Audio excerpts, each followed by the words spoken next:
آج وزیر اعظم پاکستان نے خواتین کو مردوں کے برشانہ بشانہ مواقع دینے کی، ان کی ٹریننگ کرنے کی، ایک فعال شہری ملک کے بنانے کے حوالے سے ذکر کیا. آج ویمنس ڈے ہے، تمام دیکھنے والوں کو ہیپی ویمنس ڈے. یہ سیاسی ڈیبیٹ اور سیاسی جو بیانات ہیں وہ تو دیے جاتے رہتے ہیں، وزیر اعظم صاحب نے بھی دیا. پہلے ان کا بیان سنتے ہیں، پھر ہم دیکھتے ہیں کہ معروضی حالات اصل میں ہے کیا. دیکھیے، ہم جب تک ان کو برابر مردوں کے مقابل مہیا نہیں کریں گے، and this is not an announcement, it's a mission, it's a commitment, unwavering commitment of my government, that we will ensure that our female population, they are fully empowered in time to come, in collaboration with provincial governments, so that Pakistan finds its high place in the community of nations. خواہش دیکھیے، اور پہلی مرتبہ چونکہ دور حکومت نہیں ہے اس لیے بڑی آسانی سے ہم ان کو جج کر سکتے ہیں ان کی پالیسیز کے اوپر کہ ملک میں اس وقت خواتین کی حوالے سے کدھر ہم انڈیکس پہ کھڑے ہیں. یہ آپ کے ساتھ شیئر کرتے ہیں. یہ پاکستان کو جو عالمی اقتصادی فورم کی صنفی مساوات سے متعلق رپورٹ ہے، اس میں دنیا کے بدترین ممالک میں شامل کیا گیا ہے. یعنی آپ ٹاپ 10 میں نہیں ہیں، آپ ٹاپ 3 کے اندر ہیں. پاکستان 146 ممالک میں سے 145 نمبر پر ہے، اور فہرست میں اس نمبر سے نیچے صرف ایک افریقی ملک ہے، سوڈان. رپورٹ میں کہا گیا ہے کہ پاکستان میں ملازمتوں، اجرت کی ادائیگی میں بھی صنفی تفریق کی واضح خلیج ہے. عالمی اقتصادی فورم کی رپورٹ کے مطابق خواتین کو مردوں کے مقابلے میں 18% کم اجرت ملتی ہے. پاکستان میں صرف 36% خواتین معاشی سرگرمیوں میں حصہ لیتی ہیں. محض 23% خواتین ورک فورس کا حصہ ہیں. سالانہ رپورٹ میں 4 اہم زمروں میں صنفی امتیاز کی موجودہ حالت اور بہتری کا جائزہ لیا گیا، جس میں معاشی شراکت داری اور مواقع، تعلیم کا حصول، صحت اور بقا، اور شہریوں کا سیاسی طور پہ بااختیار ہونا شامل ہے. آپ کو یہ بتا دیں کہ رپورٹ میں ہمسایہ ملک بنگلہ دیش 99 نمبر پہ ہے، بھارت 129 نمبر پر ہے.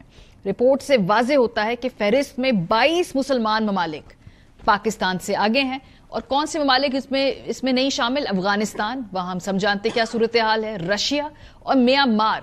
ان کے ڈیٹا کو اس رپورٹ کے اندر شامل نہیں کیا گیا.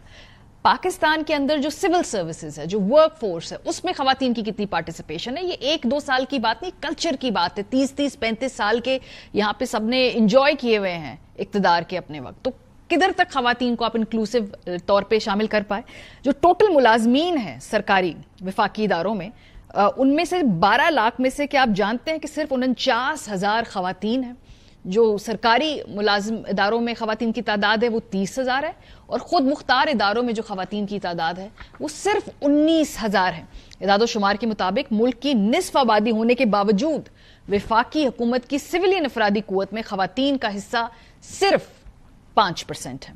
اور اس میں گریڈ کی ذرا بریک ڈاؤن دیکھیے، یہ بڑا شرمناک ہے کیونکہ 17 سے 22 تک صرف 23% خواتین ہیں اس پورے تعداد میں سے بھی 49,000 میں سے. باقی ساری گریڈ 1 سے 16 تک ہے. یعنی جو ہائی پاورڈ پوزیشنز ہیں وہاں تک خواتین کی پہنچ ہو ہی نہیں پاتی، ان کی رسائی ہو ہی نہیں پاتی. وفاقی حکومت کی خدمات بشمول CSS میں تمام عہدوں پر خواتین کی ملازمت کے لیے 10% کوٹا مقرر ہونے کے باوجود یہ اس وقت صورتحال ہے.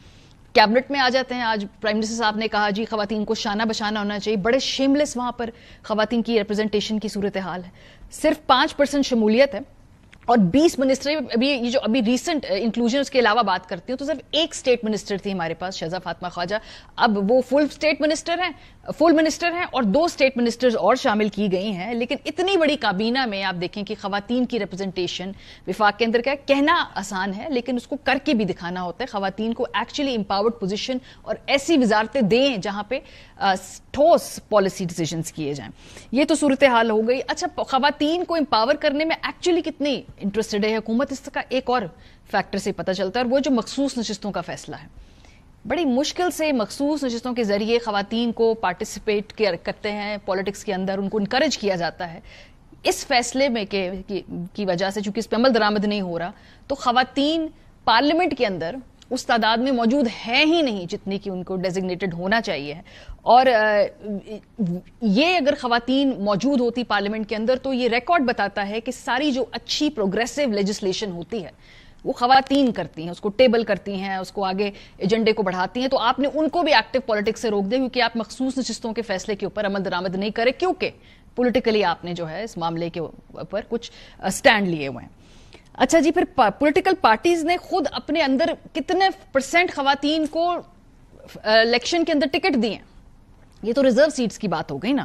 آج مسلم لیگ نون سے شروع کرتے ہیں. قومی اسمبلی میں 13 خواتین کو ٹکٹس دیے ہیں, صوبائی اسمبلیوں میں 15, تو کل ملا کے 28 ٹکٹ جو جنرل سیٹ کے اوپر الیکشن کنٹیسٹ کرنے کے لیے پی ایم ایل این نے ٹکٹس دی ہیں. پیپلز پارٹی قدرے بہتر ان کا ریکارڈ ہے, 11 قومی اسمبلی کی, صوبائی اسمبلیوں کی 24, کل ملا کے 35 سیٹیں خواتین کی جو ہیں وہ پیپلز پارٹی نے جنرل الیکشنز کے لیے دی ہیں. تحریک انصاف سرپرائزنگلی ان کا ریکارڈ قدرے بہتر ہے ان دونوں سے. ویسے ہم سرپرائز دیکھ کر, کیونکہ ان کی بھی حکومت میں کوئی خاص ہم نے جو پالیسی میکنگ کے اندر خواتین کی شمولیت نہیں دیکھی. 28 قومی اسمبلی کی, صوبائی اسمبلی کی 25, تو کل ملا کر 53, یعنی جو باقی دونوں پارٹیز ہیں ان سے زیادہ آلموسٹ ٹکٹیں پی ٹی آئی نے خواتین کو دی, تو ایک ریلیٹیولی بیٹر پوزیشن. تو جی یہ اس وقت صورتحال ہے. خالی دلی میں 4 فیمیل چیف منسٹرز رہ چکی ہیں. شیلا ڈکشت نے تقریباً 16 سے 18 سال وہاں پہ رول کیا. اب بھی ان کی ایک فیمیل سی ایم ہے. پاکستان میں ابھی پنجاب کے اندر ایک فیمیل سی ایم ضرور ہے, لیکن آف کورس وہ اس کے سوال ہیں الیکشن کے اوپر, تو اس پہ بھی سب کا کنسنسس نہیں ہے. لیکن بھارت میں 75 سالوں میں 4 سی ایم صرف دلی کے اندر رہ چکے ہیں. پروگرام کے پہلے حصے میں بیرسٹر عقیل ملک صاحب ہمارے ساتھ موجود ہے, سینٹر ڈاکٹر ہمایوں مومن صاحب موجود ہیں. بہت شکریہ آپ دونوں کا.